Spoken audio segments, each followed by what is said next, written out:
Using jQuery to test if an input has focus.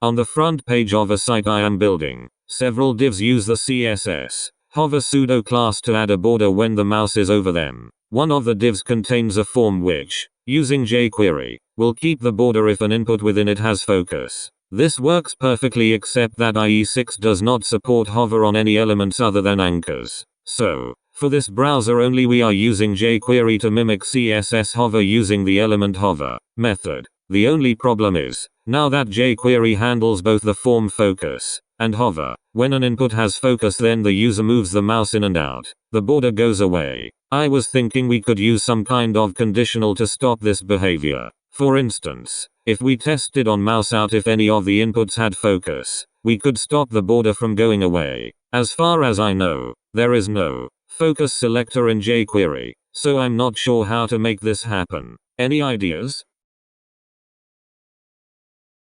jQuery 1.6 Plus. jQuery added a focus selector so we no longer need to add it ourselves. Just use this.